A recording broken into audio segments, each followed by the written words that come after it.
Are you upset that I took your husband because we were having an affair? I'm sorry. Goodbye, old lady. Upon learning of my resignation, Amy, who had taken my husband, said this with a smug look.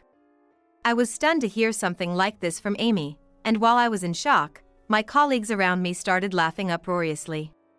My name is Julie. I believe I have led a plain but peaceful life. I worked diligently at the office and was highly regarded, and I was able to marry Nigel, who also works at the same company. Good job. It looks like it was a great success this time. Thank you. It's because you supported me, Julie. You helped me focus. To show my gratitude, I'll cook dinner tonight. Really? Thank you, I'm looking forward to it. My husband, Nigel, a year younger than me, is the star of the PR department and has busy days. Living with him, our newlywed life has been going smoothly without any misunderstandings. Nigel and I share the same values, and I'm really glad we got married. I had no doubt that I would continue to be with my understanding husband. However, things started to get cloudy due to Amy Nozaki, who became my trainee. Excuse me, how should I do this? Haven't I taught you this before? Didn't you take notes? I said it almost accusingly because I had already explained it more than 3 times. I never said you had to take notes, did I? Besides, you told me I could ask you any time if I didn't understand. Perhaps it's because she's 12 years younger, but there are so many things about Amy that I just don't understand. Is it a generational gap, maybe? But it really is a problem when she doesn't take her job seriously. Amy's inability to learn her job started to trouble me. I wonder if I'm not cut out to be a teacher. I don't feel like I can teach properly. You're doing fine, Julie. It's probably just a matter of compatibility, so don't be too hard on yourself. When I discussed this with Tammy Nakamura, who had trained me when I was new, she encouraged me. She'll understand eventually.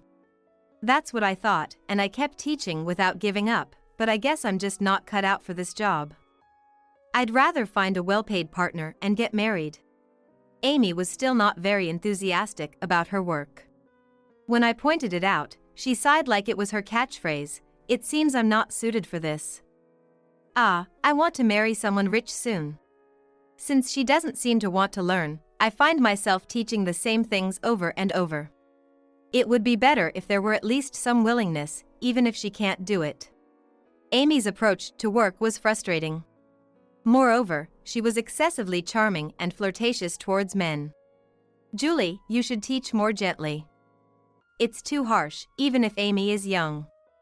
She was crying because she couldn't understand what you were teaching. I am teaching gently. But no matter how many times I teach her, she keeps asking the same questions. How am I supposed to teach her? Are you really teaching her? Or are you inadvertently being careless? Amy, young and cute, was popular among the male employees. That led to suspicions that maybe my teaching was at fault. I'm doing just like I was taught when I was new. I even made a manual to make it easier to understand because it seemed difficult. No matter how much I teach, she keeps saying she doesn't understand. I carefully explain everything she doesn't understand, yet how can I make her remember? Well, there's a lot to learn at first, and maybe she's just confused. Julie is teaching her earnestly, so she'll be able to do it soon. I hope so. Sorry for complaining. Teaching is hard. It's okay to feel this way. Julie, you shouldn't push yourself too hard. I was stressed out by Amy's slow learning and vented to my husband to calm down. I thought the situation would resolve itself eventually, but Amy's attitude remained poor.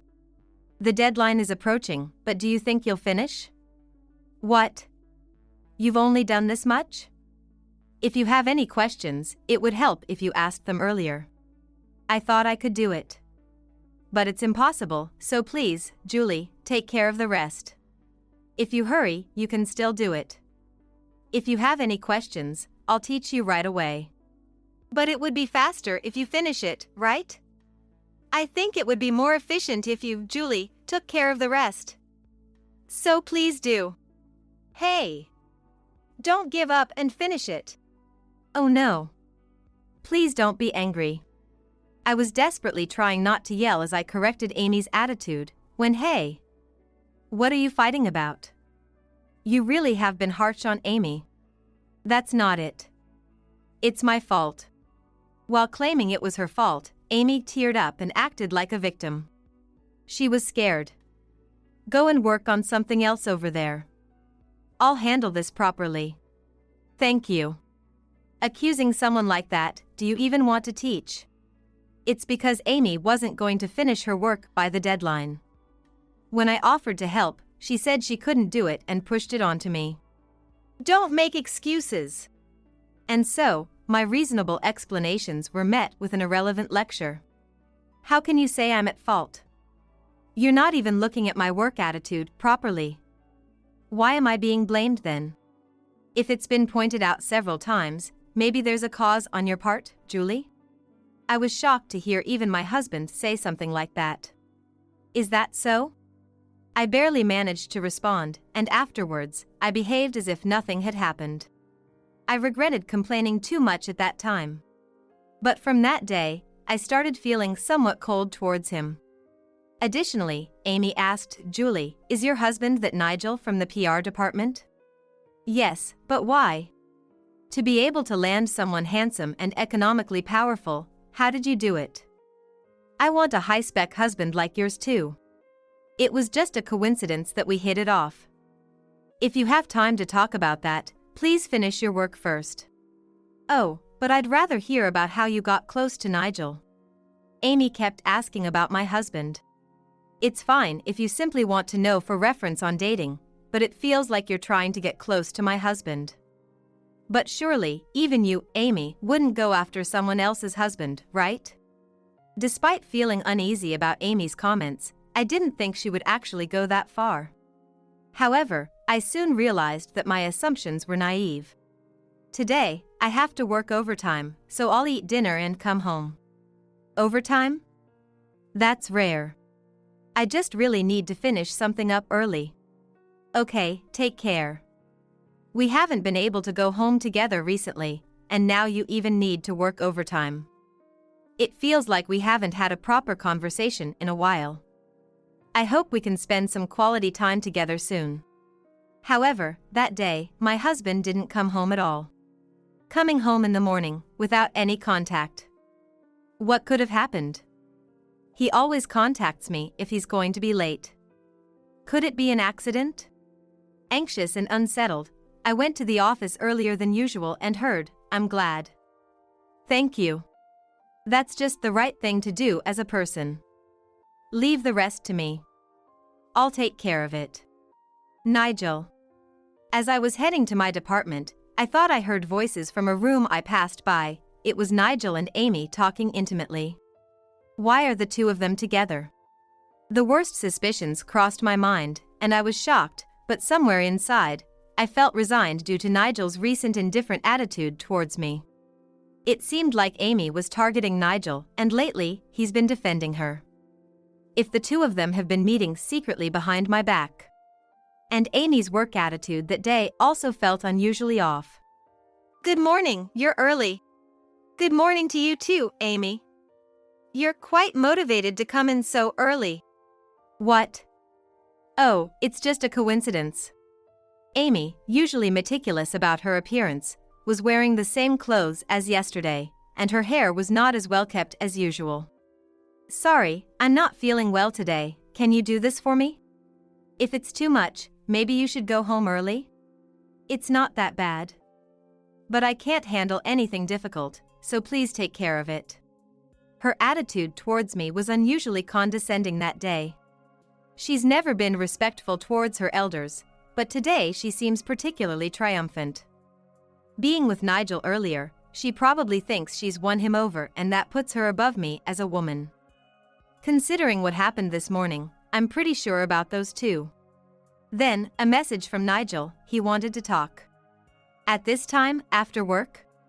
He's been busy lately, but was he really cheating? Could his recent coldness be because he was having an affair with Amy? But Nigel is a decent man, I wouldn't think he'd do something like cheat. Maybe he was just looking out for a junior at work. But then, they wouldn't be so intimate, right? With these worries, I went to the agreed meeting place, and sure enough. You really weren't teaching Amy properly. To harass her like that, I didn't think you were that kind of person. I can't live with you anymore. Let's get a divorce. I'm sorry. It's not Julie's fault. I'm the one who's not good enough, it's my fault. But I was really scared. You just picked on her because she's young. You're nice to men, but you harass a younger woman of the same sex. That's really the worst. I'll protect Amy. Nigel! Nigel, defending Amy who was trembling exaggeratedly, glared at me. Watching this charade, my anxiety vanished. My feelings for him cooled off instantly. I don't want to see your face anymore. Please pack your things and leave immediately. Then, he presented a divorce paper already filled out. Surprisingly calm, I responded. All right, I understand. I don't want to be with someone who doesn't trust me either. It wouldn't work out anyway. Nigel was surprised by my easy agreement, while Amy smirked. Is that sour grapes? Did you think I'd reconsider if you played the victim? There are things you shouldn't say, even if you're shocked. The two of them were being affectionate and blaming me. Is that the end of the discussion? Then, I'll start preparing to move out. I'll file the divorce papers on my way out. Goodbye. Leaving them behind, I went home to pack my things. Who needs someone who cheats? Relying on someone much younger, getting all smitten. I don't even want to remember it, just enough belongings to live on. I'd like to claim alimony, but I have no proof. It's frustrating like a bad dream, but it can't be helped. At least I'm relieved we didn't have a joint account for salary deposits. That day, I stayed at a hotel, and the next day, I took a day off to move. Believing in a young girl he barely knows over me, if someone like that could be persuaded now, he would likely cheat again. So, this is for the best. The next day, even though I tried not to care, it still bothered me. Nigel used to be kind to me and listen to me, but people really can change, huh? But someone who would cheat, no thanks. I was on the verge of feeling down, but I managed to think positively. And the following day, Amy probably bragged about it proudly, saying whatever she wants because I wasn't there yesterday. I hate getting snide remarks based on her misinformation. My prediction was spot on, she deserved to be divorced. She was probably jealous of a younger woman. Who would want to be with such a woman? I think Julie must have been panicking. It's good that her husband made a calm decision. He really did handle it well, noticing and dealing with it. It seemed that Amy had spread rumors that the divorce was my fault. I was also ordered to transfer to a different department. That's the right response. Do your best. I can't work with Julie. After something like this, I'll probably be stuck as a regular employee forever. Being ridiculed during the transfer, I couldn't help but feel down. I've been working hard and earnestly all this time. Do I have to face these kinds of comments at the new place too? I haven't done anything terrible, why doesn't anyone believe me? I wasn't too bothered by the divorce itself, but it hurt that no one believed me. Doesn't anyone listen to me? Everyone just believes what Amy says. I can't believe this is happening after I've been so diligent. I was dreading what might come next, but I became Amy's trainer instead of Julie. Dealing with this kind of person must have been tough. You can focus on your work in the new department, so don't worry and be encouraged. It turned out Tammy was on my side. Tammy, thank you. Moved to tears by happiness, she further told me. I recommended the transfer. I think it's a place suitable for you, Julie, where you can work comfortably. Also, Amy tends to flirt with male colleagues, so she's disliked by other women. If a man makes snide remarks, don't worry about it. They're just being deceived by Amy. Really? Come to think of it, I've never seen Amy with other women. That girl thinks she's the prettiest, so she always belittles people's appearances. You don't have any flaws, so just keep working seriously as you have been. True to my colleague's words, I enjoyed my work at the new place, and my colleagues were supportive. She may look cute, but that's all there is to her, right? She flirts with every guy, and she's hostile towards women. She's a troublesome person. That's true. I've tried desperately to teach her, but she keeps saying she doesn't understand, and I end up being blamed. She just wanted to belittle you, Julie. That girl, she's nice to any guy, but especially to those who seem successful and wealthy. She really turns on the charm. Seeing that, even guys wonder what's up with her. I never thought my husband would believe Amy. She seems to be good at playing cute. Honestly, no offense, but your husband lacks discernment. Don't worry, here we don't trust someone just because they look cute. We know Julie isn't to blame. You shouldn't bother about someone like her. Let's not worry about those people and just keep doing our best. Yes. It's my first job here, and I'm going to give it my all. And I dove into my work and was soon selected for a new project team. Me, on the team? Are you sure? When people see the work you do, Julie, they understand why you were chosen. It's impressive.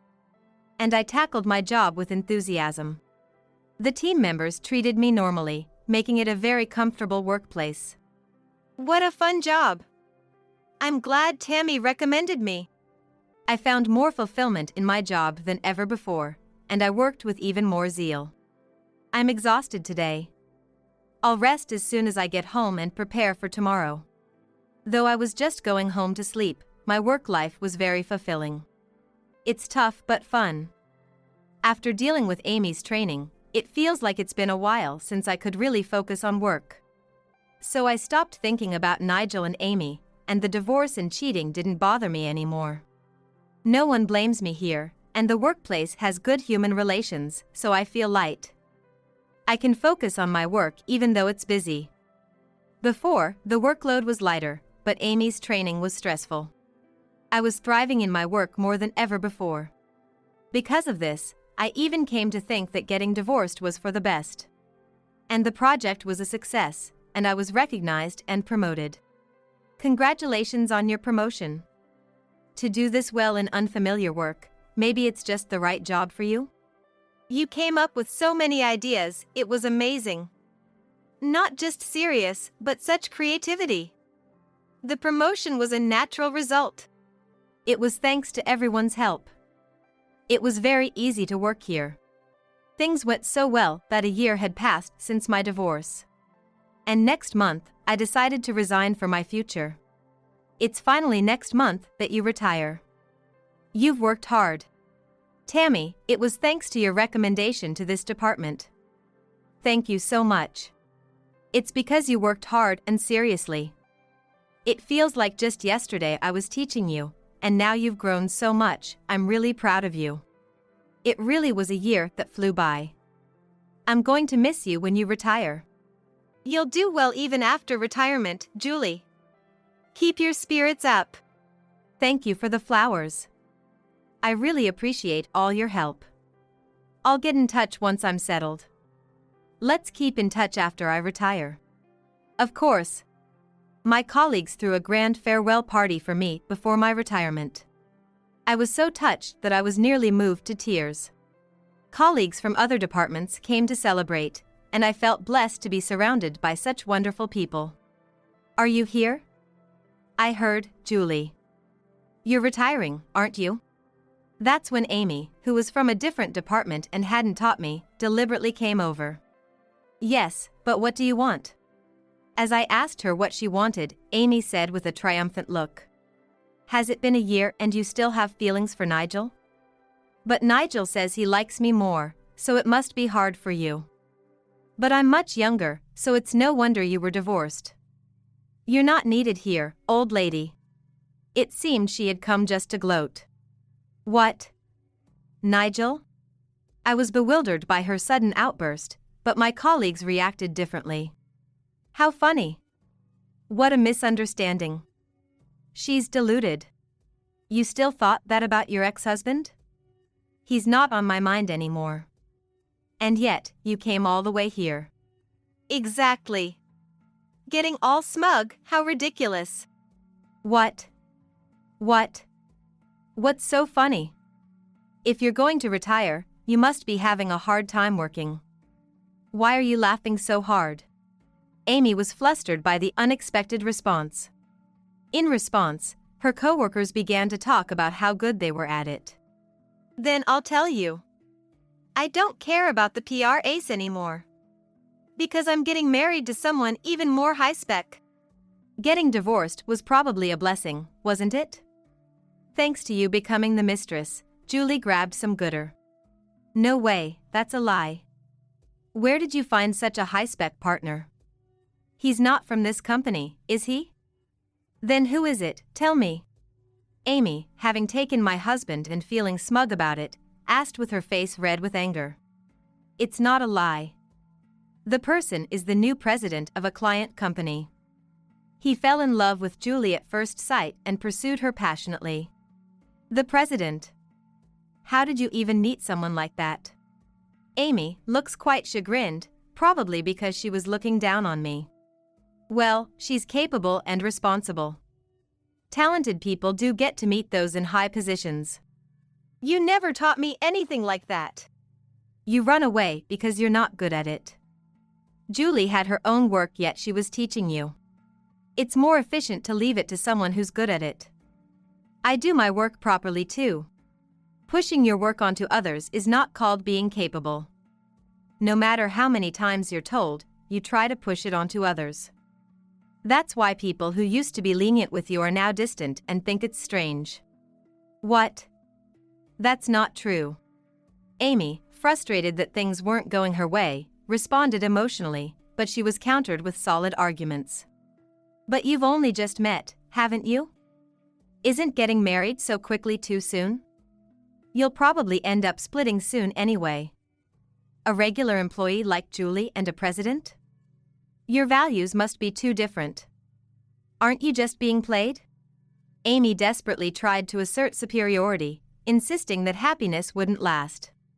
You were with Nigel for years, weren't you?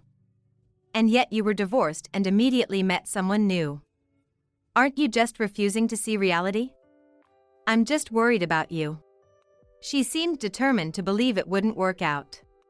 However, my colleagues, more confident than I, responded before me. The length of the relationship doesn't matter. They are an ideal couple, truly compatible. Isn't he too serious and boring? It's impossible for such a person to be liked by a president. Do you think being beautiful would make him like you? Someone like that wouldn't be considered. Starting a relationship based on looks isn't just for fun. Nigel worked hard to become a president, he wouldn't do anything to harm his reputation. Also, there's no need to worry about differences in values. They talked it out early on and found they are quite similar. My colleagues had their say first, but I made sure to respond in kind.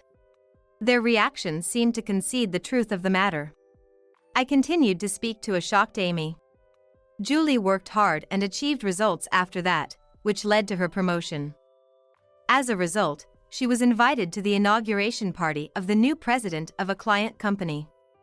Being confessed to at such an event, how wonderful is that? That day, I attended the party with nerves. I can't believe I'm at such a party. I'll make sure to enjoy it after greeting everyone. Influenced by the atmosphere of the venue, I was in a very cheerful mood. Then, I greeted the new president, Tim Anderson. Congratulations on your new position. Thank you. May I have a moment of your time later? Yes, that's fine. At the time, I thought it was about work, but thank you for your time. To be direct, it was love at first sight. I'd like to date you with the intention of marriage. What? Oh. I never imagined such a scene out of a girl's manga happening to me. That's a bit much, we've just met. As I hesitated and declined, then, let's start as friends with the possibility of dating. I want to get to know you.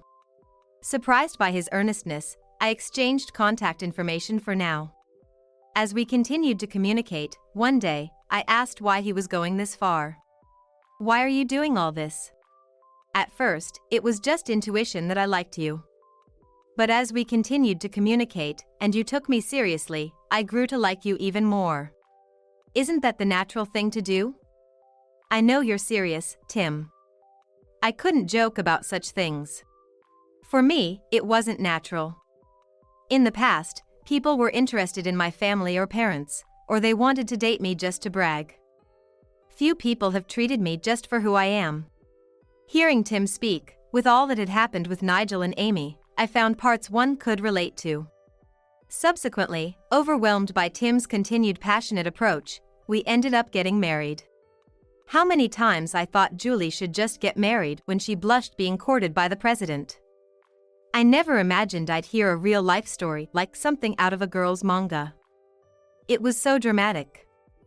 Julie, a year older and a high-spec president with both emotional and financial stability, and someone who has a keen eye for people. Above all, someone who treasures Julie the most. I was worried because she was playing such a role despite her efforts, but I thought he was someone I could entrust her to. My colleagues boasted as if it was their own achievement, and I, blushing, boldly stated my happiness. I really met a good person. So I don't care about the divorce anymore. In fact, because I was divorced, I met Takashi, and now I think it was for the best. How come I'm cuter? Why? Seeking just cuteness, that's only good for dating. For marriage, it has to be with someone you can support each other with. With someone who can't do anything, you'd eventually wake up to reality. That's why I always tell you, do the work you're given seriously. Without responsibility, it won't lead to marriage. Amy seemed shocked, standing there stunned. Later, my colleagues told me that after I left the room, she couldn't move. She always looked down on you, so I just had to talk about how happy you are now. Just being cute won't cut it. I hope she learns that changing her attitude depending on the person is never okay. Now, since her popularity among men has dropped, she wanted to feel superior by putting Julie down, but she got served. Reflecting on the initial stealing incident, I'm happy now that I've met such good people. After that, I resigned and got married. Once the moving to our new home settled down, I planned to work at a new workplace. What a joy to be able to see you every day. Oh, stop exaggerating. Life with my husband involves supporting each other and living fulfilling days. I'm so happy to have met you and married. Thank you for choosing me. Likewise. We're enjoying a happy married life, staying in touch with former colleagues. That's where I heard about the current situation of Amy and Nigel. Since I took over as the trainer, she wasn't really serious about work. But then, this new recruit came along. She's not only cute but also excellent at her job. She's kind of an upgraded version of Amy. Now the men prefer the new girl. Amy is exposed for having character issues, so she's working hard now. Still, she's losing to the newbie. It seems she was dating Nigel. They ended up fighting and breaking up. It turns out Julie did nothing wrong. I was completely fooled. Because of that, I ended up divorcing. It's my fault for not believing in Julie. I don't even want to see her face, so stop following me around. But you said you loved me. I'm the better woman. Julie doesn't lie or try to deceive like you. How could I marry someone like that? I thought you were trying hard despite being unfamiliar, but to find out you're this kind of person. This has spread, and now she's completely ignored. She's working uncomfortably. Does it seem like she's reflecting properly? I can't say for sure yet, but if she has reflected, I intend to help her. Don't worry about it, and enjoy your newlywed life. While what Amy did is unforgivable, I was able to find happiness thanks to the help of those around me. I hope Amy reflects on her actions and finds her